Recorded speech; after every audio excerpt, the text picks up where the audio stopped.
दोस्तों, SP madam भेष बदलकर बाजार के बीच ठेला लगाकर चूड़ियां बेच रही थी। तभी एक दरोगा आता है और एसपी मैडम का हाथ पकड़कर जो कहता है उसे सुनकर आप भी हैरान रह जाओगे।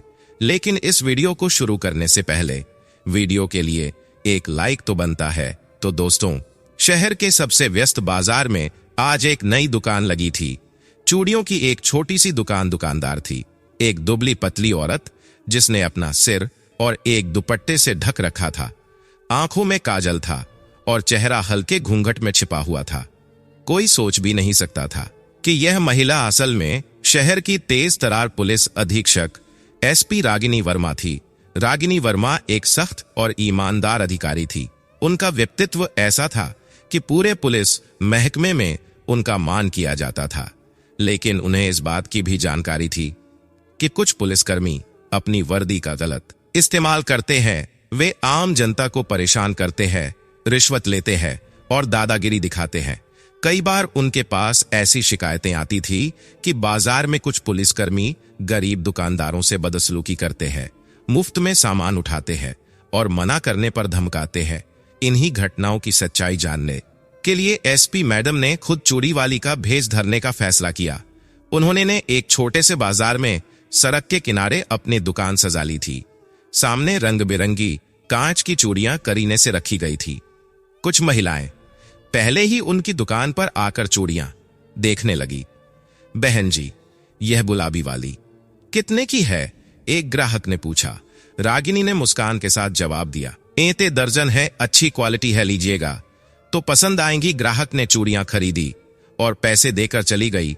रागिनी को इस नए अनुभव में मजा आ रहा था, लेकिन उन्हें इस बात की बिल्कुल भी खबर नहीं थी कि कुछ ही देर में उनके साथ ऐसा कुछ होगा जिसकी उन्होंने कल्पना भी नहीं की थी। करीब वहां आकर रुकी। उसमें से 4 पुलिस वाले उतरे। सभी हवलदार वर्दी में थे। इनमें से एक पुलिसकर्मी जिसका नाम सतीश यादव था, बाजार में अक्सर दबंगई के लिए बदनाम था। सतीश ने आते ही दुकान पर लात मारते हुए कहा, ए चूड़ी वाली, यहां दुकान लगाने का टैक्स दिया है कि नहीं? रागिनी को झटका लगा। उन्होंने शांत स्वर में कहा, साहब, मैं रोजी रोटी के लिए मेहनत कर रही हूं, यहां किसी ने मुझसे कोई टैक्स नहीं मांगा। सतीश यादव ठहाका मारकर हंसा। उसके साथी भी हंसने लगे। अच्छा, टैक्स नहीं मांगा, अब हम मांग रहे हैं, जल्दी से 100-200 निकाल, नहीं तो दुकान उठा देंगे। रागिनी ने जानबूझकर घबराने का नाटक किया और कहा, साहब, मैं गरीब औरत हूं, इतना पैसा कहां से दूं? तभी एक और पुलिस वाला आगे बढ़ा। उसका नाम था जयपाल। उसने रागिनी की चूड़ियों में से कुछ उठाई और बोला, चल, यह चूड़ियां मेरी बीवी के लिए रख रहा हूं और पैसे का मत पूछना। रागिनी को गुस्सा आया, लेकिन उन्होंने खुद को संभाला। साहब, मेहनत की कमाई से यह सामान लाती हूं, ऐसे कैसे ले जा सकते हैं? सतीश यादव ने घूर कर देखा और आगे बढ़कर रागिनी के हाथ से पैसे का डिब्बा छीन लिया। उसमें कुछ 100 के नोट थे जो अभी अभी ग्राहकों से आए थे। अबे ज्यादा बोलने लगी है, यह सतीश ने डिब्बे को अपने हाथ में घुमाते हुए कहा। चलो इसको सिखाते हैं कि पुलिस से कैसे बात करनी चाहिए। इतना कहकर उसने गाली देना शुरू कर दिया। साले फालतू में जबान चला रही है, अपने काम से काम रख, नहीं तो ऐसी जगह पटकूंगा कि कोई नहीं पहचाने। रागिनी की मुट्ठी ना भिज गई, लेकिन उन्होंने खुद को रोक लिया। वे देखना चाहती थी कि यह लोग कितनी हद तक गिर सकते हैं। तभी विजयपाल आगे बढ़ा और दुकान पर रखा पानी का जग उठाकर राग के ऊपर फेंक दिया। ले, अब ठंडी हो जा, इससे पहले कि रागिनी कुछ कहती। तीसरा पुलिस वाला रमेश ठाकुर उनके करीब आ गया। उसने बेशर्मी से कहा, अरे, यह तो देखने में ठीक ठाक लग रही है, इसको थाने ले चले, क्या मजा आ जाएगा। बाकी सब हंसने लगे। रागिनी के खून में उबाल, लेकिन अभी भी उन्होंने खुद को काबू में रखा। इतने में चौथा पुलिस वाला अरविंद शुक्ला एक और गंदी हरकत करने के लिए आगे बढ़ा। वह रागिनी के दुपट्टे को पकड़ने ही वाला था कि तभी रागिनी ने उसका हाथ झटक दिया और बेहद कड़क आवाज में बोली, बस, अब बहुत हो गया। रागिनी की आवाज में अचानक आया रौब देखकर चारों पुलिस वाले चौंक गए। उन्हें समझ नहीं आया कि यह गरीब चूड़ी वाली इतनी आत्मविश्वास से कैसे बोल रही है। लेकिन अगले ही पल जब रागिनी ने अपना घूंघट हटाया तो चारों पुलिस वालों की आंखें फटी की फटी रह गई। एसपी मैडम सतीश यादव के मुंह से घबराई हुई आवाज निकली ली। बाकी पुलिसकर्मी भी सख्ते में आ गए। जिस महिला को वे एक आम गरीब चूड़ी बेचने वाली समझ रहे थे, वह असल में उनकी ही बॉस शहर की एसपी निकली। रागिनी ने उन्हें घूरते हुए कहा, अब बोलो, अब कौन मुझे उठाकर ले जाने वाला था? किसे मजा आने वाला था? चारों पुलिस वालों के चेहरे सफेद पड़ गए। उनकी हालत ऐसी थी मानो उनके पैरों तले जमीन खिसक गई हो। रागिनी ने अपनी कमर पर बंधी बेल्ट से वायरलेस निकाली और तुरंत मुख्यालय से एक टीम बुलाने के लिए आदेश दिया। अब तुम सबकी असली जगह बताती हूं। चारों पुलिस वाले भागने की सोच ही रहे थे कि तभी वहां एक पुलिस जीप आकर रुकी और उसमें से इंस्पेक्टर राजीव अपनी टीम के साथ उतरे। रागिनी ने उनकी ओर इशारा किया और कहा, इन चारों को तुरंत गिरफ्तार करो, इनकी वर्दी उतरवानी है। इंस्पेक्टर राजीव ने तुरंत चारों को पकड़ लिया। भीड़ जमा हो चुकी थी। लोग एसपी मैडम की बहादुरी की तारीफ कर रहे थे और पुलिस वालों की हथों पर थू-थू कर रहे थे। चारों पुलिस वाले अब गिरगिरा नहीं लगे। मैडम, हमसे गलती हो गई, माफ कर दीजिए। रागिनी ने एक जोरदार तमाचा सतीश यादव के मुंह पर मारा और कहा, माफी अब कोर्ट में जाकर मांगना। चारों पुलिस वालों की घिघी बंद गई थी। वे समझ नहीं पा रहे थे कि अब क्या करें। जो औरत उन्हें अभी तक एक कमजोर गरीब चूड़ी बेचने वाली लग रही थी, वह अचानक उनकी ही अधिकारी बनकर सामने आ गई थी। वे जान चुके थे कि अब उनके बचने का कोई रास्ता नहीं बचा था। इंस्पेक्टर राजीव ने अपनी टीम के साथ चारों पुलिस वालों को घेर लिया। बाजार में मौजूद भीड़ अब तक सब कुछ देख चुकी थी। हर किसी के चेहरे पर गुस्सा और आक्रोश था। कई दुकानदारों के चेहरे पर संतोष भी था कि आखिरकार इन पुलिस वालों को सबक मिलेगा। रागिनी ने गहरी सांस ली और भीड़ की तरफ देखते हुए कहा, आप सब डरिए मत। अब कोई भी पुलिस वाला यहां आकर आपको पर परेशान नहीं करेगा। मैं यह सुनिश्चित करूंगी कि इस बाजार में व्यापार करने वाले हर व्यक्ति को न्याय मिले। इतना कहने के बाद वह इंस्पेक्टर राजीव की ओर मुड़ी और सख्त आवाज में बोली, इन सबको तुरंत थाने ले जाओ, इन सबको तुरंत थाने ले जाओ, इनकी वर्दी उतरवाओ और इन रिपोर्ट बनवाऊंगा। हुए कहा, मैडम, हमसे बहुत बड़ी गलती हो गई, हमें माफ कर दीजिए, हमसे दोबारा ऐसा कभी नहीं होगा। रागिनी ने ठंडी निगाहों से उसे घूरा और कहा, तुम्हारी यही आदत है ना, पहले गरीबों को परेशान करना।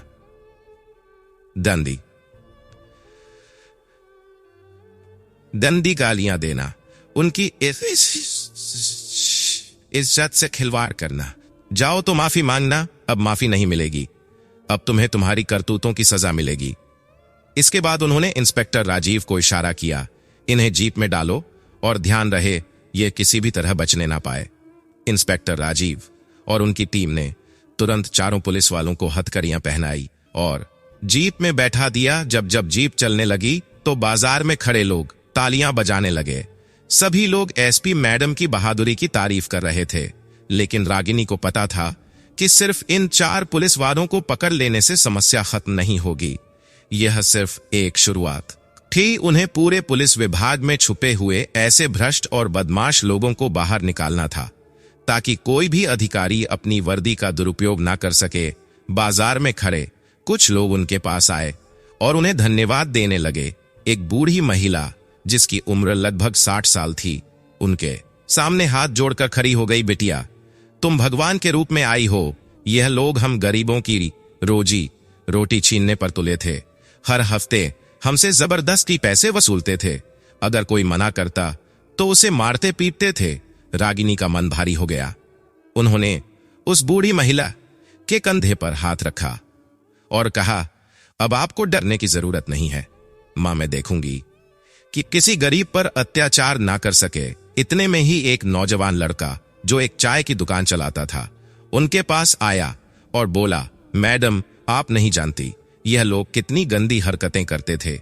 मेरी दुकान से हर दिन मुफ्त की चाय पीते थे और अगर पैसे मांगता तो मारने की धमकी देते थे। कई बार तो ऐसा हुआ कि इन्होंने मेरी दुकान को तोड़ने की धमकी दी। रागिनी ने उसे ध्यान से सुना। फिर उन्होंने एक और दुकान वाले की ओर देखा जो उनकी तरफ बढ़ रहा था। वह गुस्से में था। मैडम, जब आपने इन पुलिस वालों की सच्चाई दिखाई तो हमारी जान में जान आई। यह लोग हमें ऐसे धमकाते थे जैसे हम गुलाम हो और यह हमारे मालिक। हमें इनके खिलाफ आवाज उठाने की हिम्मत ही नहीं होती थी। लेकिन आज आपने दिखा दिया कि सही इंसान अगर सही समय पर एक्शन ले कुछ भी असंभव नहीं है। रागिनी ने गंभीरता से कहा, आप लोग निडर होकर अपना काम करें। अगर कोई भी पुलिस वाला आपसे गलत व्यवहार करता है तो सीधे मेरे ऑफिस में आकर शिकायत करें। अब से कोई भी गरीब आदमी इनकी बदमाशी का शिकार नहीं बनेगा। बाजार में एक नई ऊर्जा भर गई थी। हर कोई खुश था कि अब उन्हें इन भ्रष्ट पुलिस वालों से मुक्ति मिल गई थी। लेकिन रागिनी जानती थी कि यह लड़ाई अभी खत्म नहीं हुई थी। उन्हें अब आगे भी कई कदम उठाने थे। वे चाहती थी कि पूरे शहर में यह संदेश जाए कि अगर कोई भी पुलिस वाला अपनी वर्दी का दुरुपयोग करेगा, इसकी सजा भुगतनी पड़ेगी। इसके बाद रागिनी ने इंस्पेक्टर राजीव को फोन लगाया और कहा, मुझे पूरे शहर के सभी बाजारों में तैनात पुलिसकर्मी की लिस्ट चाहिए और यह भी बताओ कि किन किन पर पहले से कोई शिकायतें दर्ज हैं। मैं एक एक को देखना चाहती हूं। राजीव ने जवाब दिया, मैडम मैं अभी पूरी जानकारी इकट्ठा करके आपको भेजता हूं। और हां, जिन 4 पुलिस वालों को हमने गिरफ्तार किया है उनके खिलाफ सख्त कार्रवाई शुरू कर दी गई है। रागिनी ने फोन काटा और गहरी सांस ली। वह जानती थी कि आगे का रास्ता आसान नहीं होगा। पुलिस विभाग में कई ऐसे अधिकारी थे जो इन 4 पुलिस वालों की तरह ही हष्ट थे। उन्हें भी सबक सिखाना जरूरी था। लेकिन आज जो उन्होंने किया था वह सिर्फ एक शुरुआत थी। उन्होंने बाजार में चूड़ी वाली का भेष धरकर उन लोगों की सच्चाई सबके सामने लाई थी जो अपनी वर्दी की आड़ में गरीबों का शोषण कर रहे थे। अब आगे की योजना बनानी थी। उन्हें यह सुनिश्चित करना था कि भविष्य में कोई भी पुलिस वाला इस तरह की हरकतें करने की हिम्मत ना कर सके। रात हो चुकी थी। रागिनी अपनी कार में बैठी और थाने की ओर निकल पड़ी। उनके चेहरे पर दृढ़ निश्चय था। रात के अंधेरे में एसपी रागिनी वर्मा की कार तेजी से थाने की ओर बढ़ रही थी। उनका मन गुस्से और संकल्प के मिले जुले भावों से भरा हुआ था। उन्होंने दिन भर जो कुछ भी देखा उसने उनके अंदर आग भर दी थी। क्या यही थी उनकी वर्दी की सच्चाई? क्या इस वर्दी को पहनने वाले कुछ लोग इसे सिर्फ अपनी ताकत दिखाने का जरिया मानते थे? उनके दिमाग में बार बार सतीश यादव, विजयपाल, रमेश ठाकुर और अरविंद शुक्ला के चेहरे घूम रहे थे। चारों ने कितनी आसानी से एक गरीब चूड़ी वाली को सताने की कोशिश की थी, उसकी इज्जत तक से खेलने की सोच ली थी। और यही लोग शहर में कानून के रखवाले बने फिरते थे।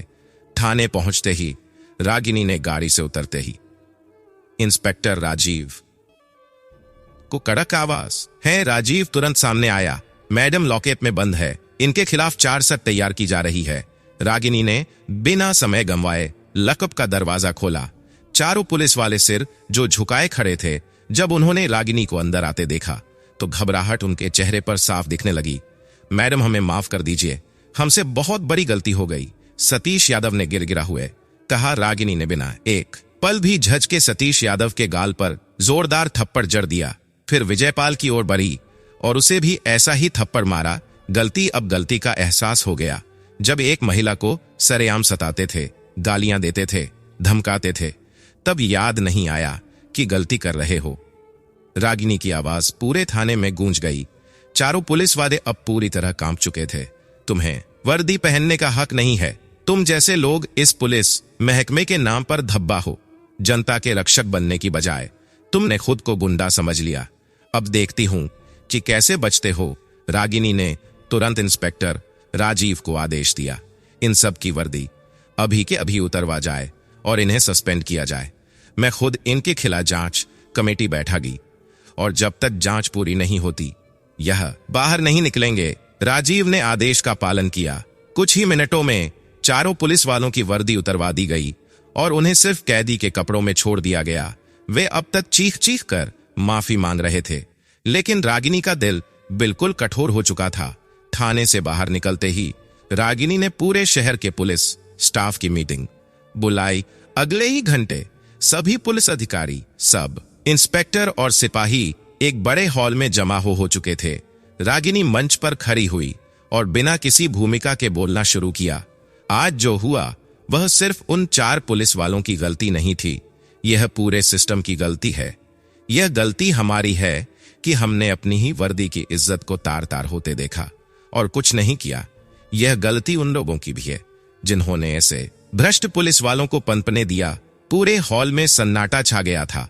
अगर तुम सब में से कोई भी यह सोचता है कि वर्दी का मतलब जनता पर हुकूमत करना है, तो वह गलत जल्द से जल्द दूर कर ले। पुलिस जनता की रक्षा करने के लिए होती है, ना कि उन्हें डराने और धमकाने के लिए। अगर किसी को भी यह गलत फहमी है कि वह इस वर्दी की आड़ में गुंडागर्दी कर सकता है, तो वह आज ही अपना इस्तीफा दे दे, वरना मैं खुद उसकी वर्दी उतरवाऊंगी। सभी पुलिस वाले एक दूसरे को देखने लगे। किसी की हिम्मत नहीं हो रही थी कि कुछ कहे। रागिनी ने आगे कहा, मैं जानती हूं कि इस महकमे में बहुत से लोग ईमानदार हैं, मेहनती हैं, लेकिन जो गंदे लोग इस सिस्टम में छुपे हुए हैं, उन्हें निकालना मेरी जिम्मेदारी है और मैं इसे पूरा करूंगी। इतना कहकर उन्होंने राजीव की तरफ देखा और पूछा, राजीव, जिन पुलिस वालों के खिलाफ पहले से शिकायतें दर्ज हैं, उनकी रिपोर्ट तैयार हो गई?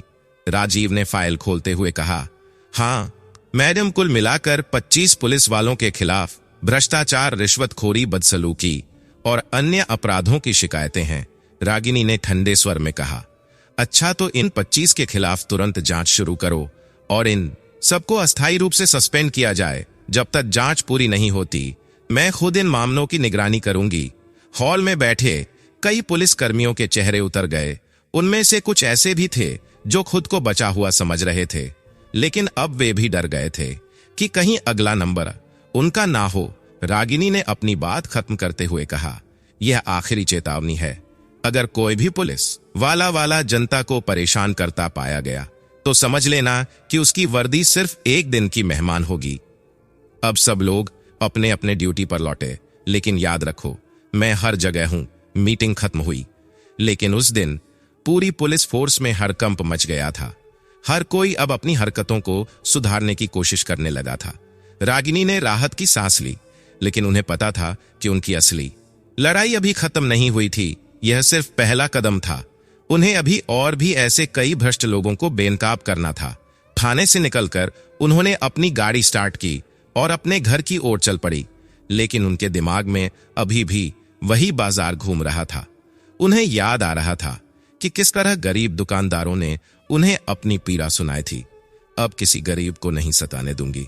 अब वर्दी की आड़ में किसी की इज्जत से खिलवाड़ नहीं करने दूंगी। अब पुलिस का मतलब सिर्फ कानून का रक्षक होगा, ना कि जनता पर अत्याचार करने वाला तानाशाह। रात के अंधेरे में उनकी कार आगे बढ़ रही थी, लेकिन उनके इरादे चट्टान की तरह मजबूत थे। आगे क्या करना है, यह उनके दिमाग में पूरी तरह साफ था। रात के अंधेरे में जब एसपी रागिनी वर्मा अपने घर पहुंची, तो उनकी आंखों में नींद नहीं थी। दिमाग में लगातार कई विचार उमड़ घुमड़ रहे थे।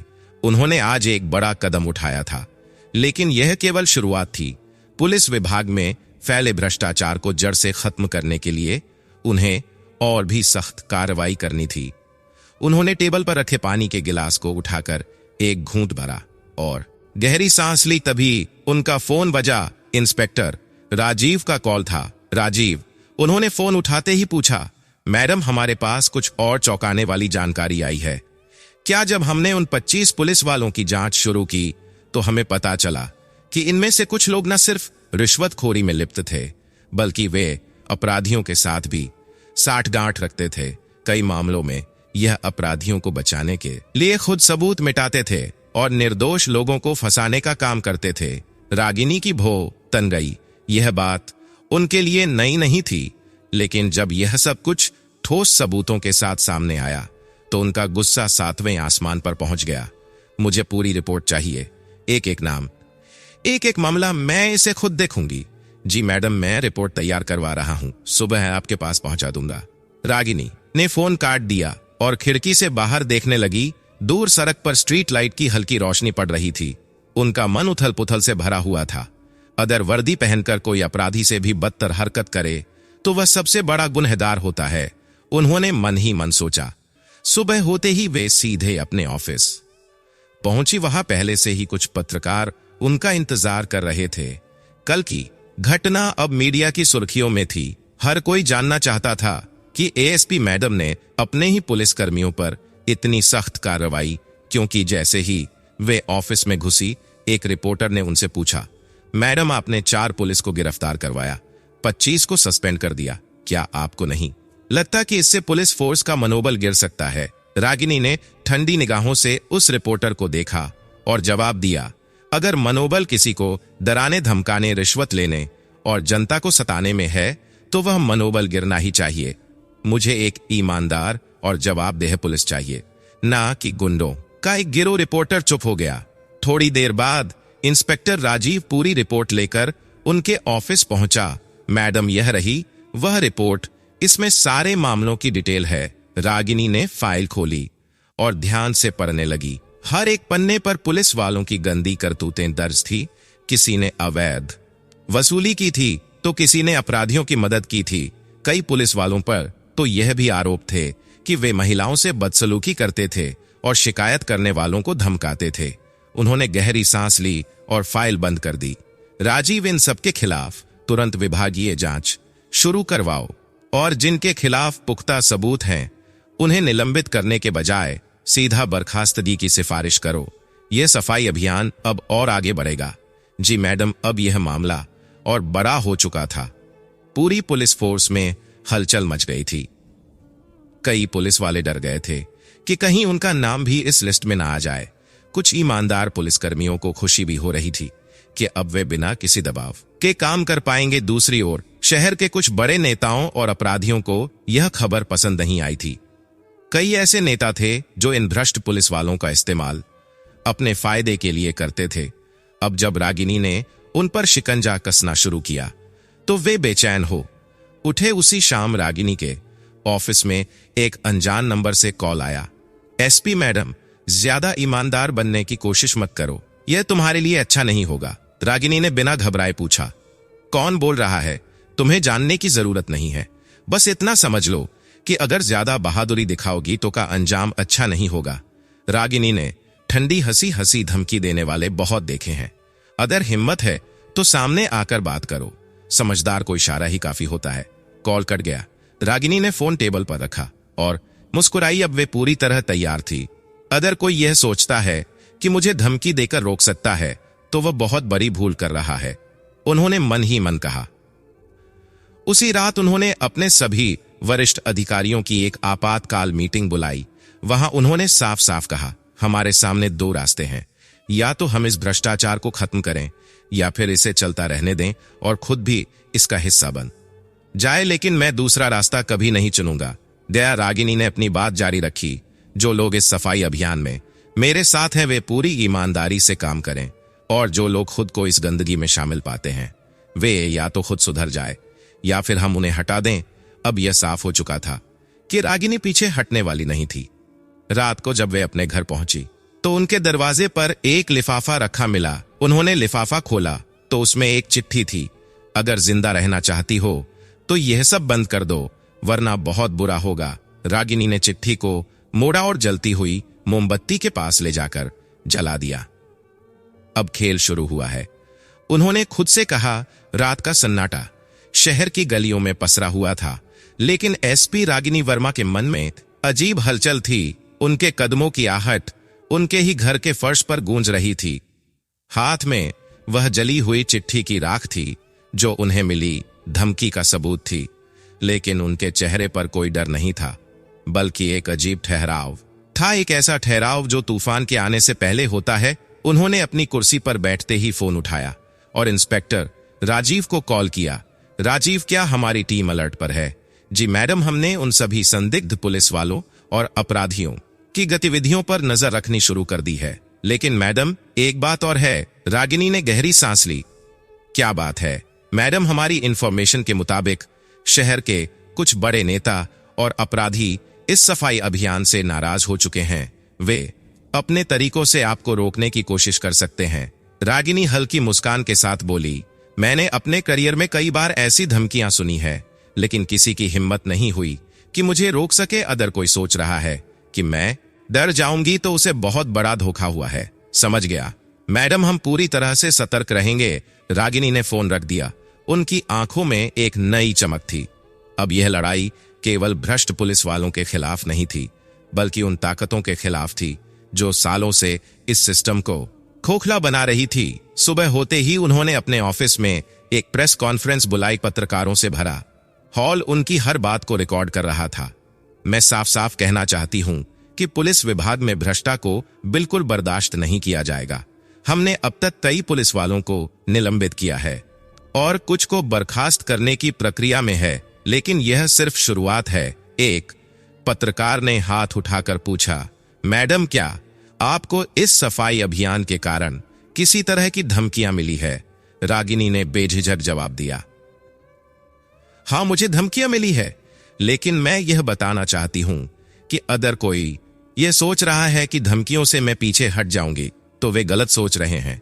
पुलिस को जनता की सुरक्षा के लिए काम करना चाहिए, ना कि अपराधियों की रक्षा के लिए। एक और पत्रकार ने सवाल किया, क्या आपको लगता है कि सिस्टम में गहराई तक फैला भ्रष्टाचार पूरी तरह खत्म किया जा सकता है? रागिनी ने थोड़ी देर सोचा और फिर जवाब दिया, हम इसे पूरी तरह खत्म कर पाएंगे या नहीं, यह समय बताएगा।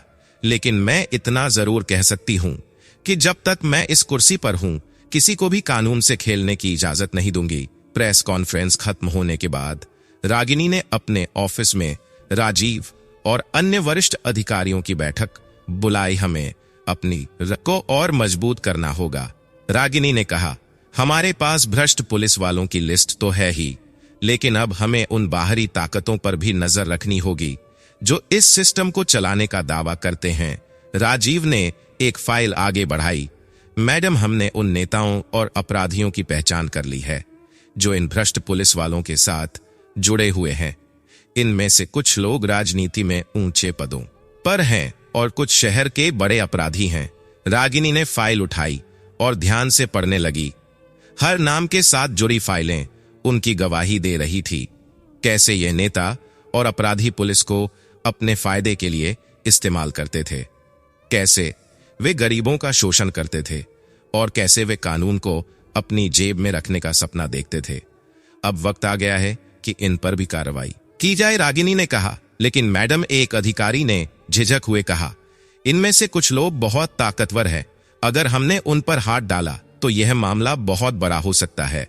रागिनी ने उसकी ओर देखा और सख्त आवाज में बोली, अगर हमें इस वर्दी की इज्जत बचानी है तो हमें किसी भी ताकतवर व्यक्ति से डरने की जरूरत नहीं है। अगर वे गलत कर रहे हैं तो उन्हें सजा मिलेगी, चाहे वे कितने भी बड़े क्यों ना हो। बैठक खत्म होने के बाद रागिनी ने खुद उन अपराधियों की गतिविधियों पर नजर रखने का फैसला किया। वह जानती थी कि यह आसान लड़ाई नहीं होगी, लेकिन उन्हें इस लड़ाई को लड़ना ही था। रात होते ही उन्होंने अपनी टीम के साथ एक गुप्त ऑपरेशन शुरू किया। वे खुद आम नागरिक की तरह शहर की गलियों में निकली, उन इलाकों में जहां अपराधियों की गतिविधियां होती थी। वे देखना चाहती थी कि सिस्टम की असली सच्चाई क्या है। जैसे ही वे एक काले शीशे वाली गाड़ी के पास पहुंची, उन्होंने देखा कि कुछ लोग पैसों का लेन देन कर रहे थे। यह एक अवैध डील थी जिसमें पुलिस की मिली भगत भी साफ दिख रही थी। रागिनी ने तुरंत अपने साथियों को इशारा किया। ऑपरेशन शुरू हुआ और देखते ही देखते पुलिस ने उन लोगों को पकड़ लिया। जब उन्होंने उन अपराधियों की तलाशी ली तो उनके पास से कई अवैध दस्तावेज और पैसों की गड्डियां बरामद हुई। लेकिन सबसे चौंकाने वाली बात तब सामने आई जब पकड़े गए लोगों में से एक ने डरते डरते कबूल किया कि इस पूरे रैकेट में कुछ बड़े नेताओं का हाथ है। रागिनी को अब समझ में आ गया था कि मामला कितना गंभीर है। ये सिर्फ कुछ भ्रष्ट पुलिस वालों की बात नहीं थी, बल्कि पूरी सिस्टम में फैली एक जड़ थी जिसे उखाड़ फेंकना आसान नहीं था।